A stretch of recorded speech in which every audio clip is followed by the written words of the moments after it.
Well, let's talk about what happens now. What does tonight's election victory for Mitt Romney mean in South Carolina, and what does it mean in terms of the second-tier candidates this evening, particularly Gingrich and Santorum? And of course, you also have to keep in mind what just happened with Ron Paul and with Huntsman. Well, I think that Romney's actually doing a lot better than was expected here in South Carolina. The last polls that I saw coming out from CNN had him at 37% leading.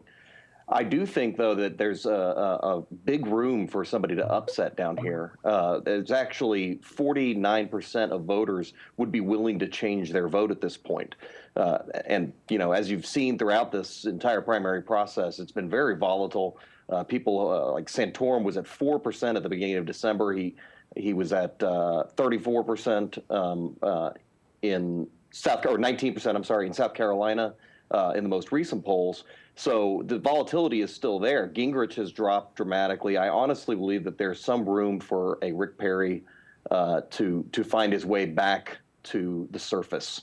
Well, how's the Gingrich ad playing? I mean, it's in advance of the South Carolina primary. The Bain Capital ad? That's right.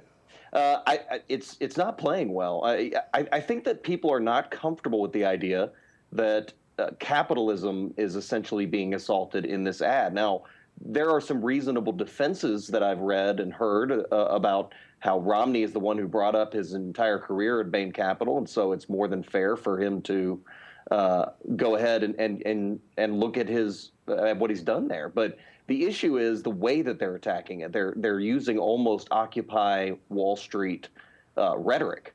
And I think a lot of conservatives just really aren't comfortable with that, and I don't think it's going to play well for him. And this 49%, and Dave, we're going to come to you in just a second, but this 49% that you mentioned that's pliable, that still hasn't made up its mind, that's an extraordinary figure. And you think this could go to who in the primary? Yeah, I think it's going to all boil down to the saturation levels. I mean, Santorum could do well down here. His social conservatism is very much in line with South Carolina. Gingrich, if there were more debates, he does much better when there's more debates because he's so good on stage. If there are more debates, I think he could improve down here. And I think Perry also could resonate with people in South Carolina. It's really, in my opinion, it's going to come down to how much time they spend in every county, as Santorum did in Iowa, going around doing meet and greets and having commercials that are local, not very general the way that they were in Iowa and more national in scope. I think that they need to speak directly to South Carolina's interests and needs. And if it's going to come down to that level of saturation, in my opinion.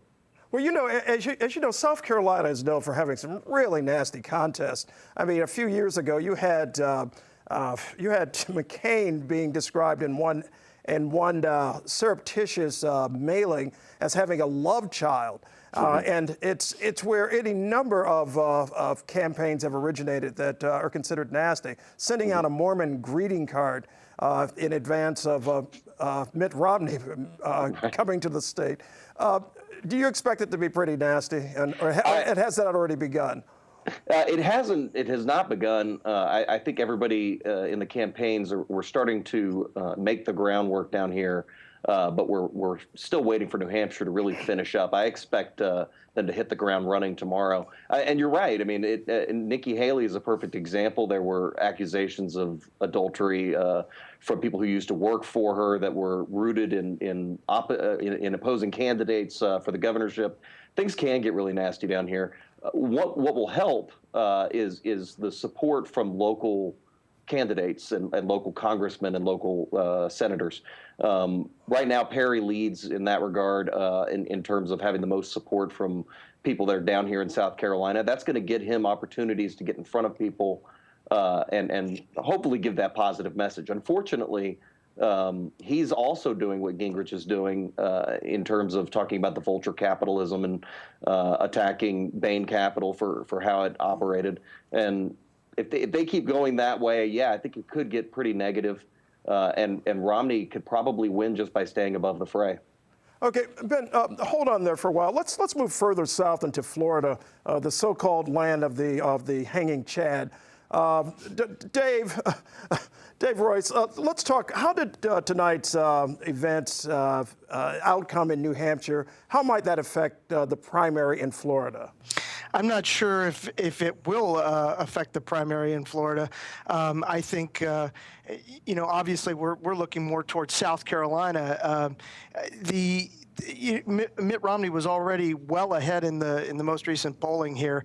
Gingrich and Romney were almost tied in a poll around Christmas, but since then, Romney has really come up in the polls, and there's nobody that's really even close. He's got a double-digit lead now over Gingrich, and all the other guys are pretty far back there. But he must be worried, I assume, because I understand he's already made an ad buy in Florida, which is, of course, is a very expensive market. Have any of those ads begun running? I'm not sure because, Florida has 10 media markets, and I haven't seen it here in Tallahassee, which is not one of the bigger media markets, actually. But I know that Romney is on the air. I read that, but I have, like I said, I haven't seen it here. It's certainly not saturation level. Your guest from South Carolina mentioned that pliability number they've got there. It's even higher in Florida. That's something that's interesting and worth keeping an eye on. It's something like 54, 55% in the most recent poll that I've seen.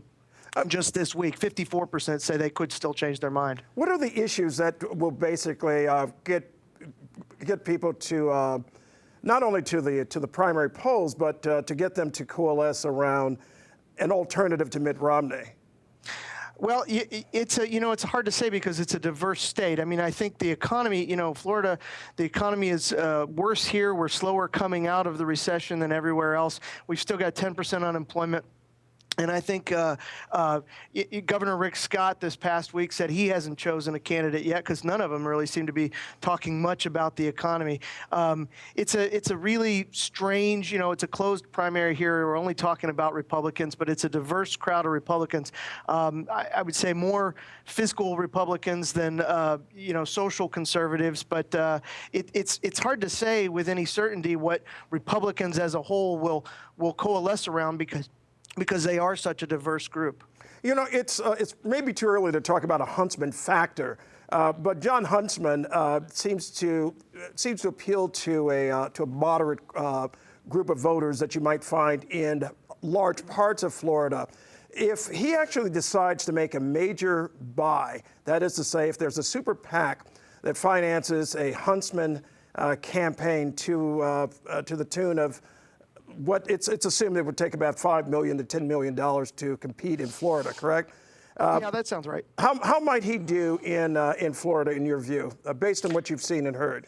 He has some appeal here. Well, he's last in the polls in the most recent poll, but he's the kind of candidate who should have appeal here in the Republican primary. He is, as you say, a moderate, and he's.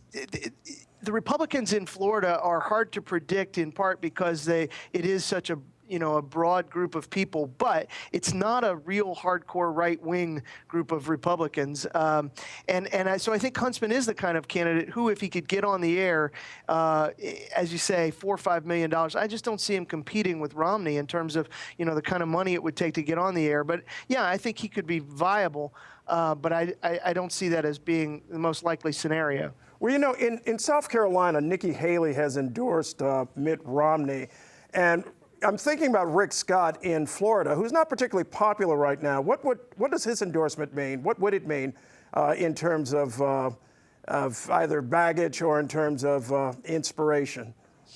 I'm not sure that it would really mean much. He's pretty unpopular. In the 30s in terms of his popularity, a little higher among Republicans, obviously, in the 50s. But I wouldn't say that he carries a lot of weight with the hardcore conservatives. It's not like 2008 when our previous governor, Charlie Crist, endorsed John McCain and who subsequently won the state. I just don't think it would mean a whole lot. Scott has not endorsed anyone, but he sort of likes Rick Perry. He talks about Rick Perry all the time, but that obviously has not been, it hasn't helped Perry much. Okay, briefly, Florida, of course, is considered one of three pivotal states. I mean, obviously there are others, but Florida is really way up there in terms of the general election. What does it look like in terms of polls right now, this early on, between a Barack Obama and a potential Mitt Romney contest? You know, the most recent poll, I was amazed it did not poll Obama's popularity. I think everything depends on the economy and, the unemployment rate. If housing starts to pick up, if unemployment goes down, I think things look good for the president.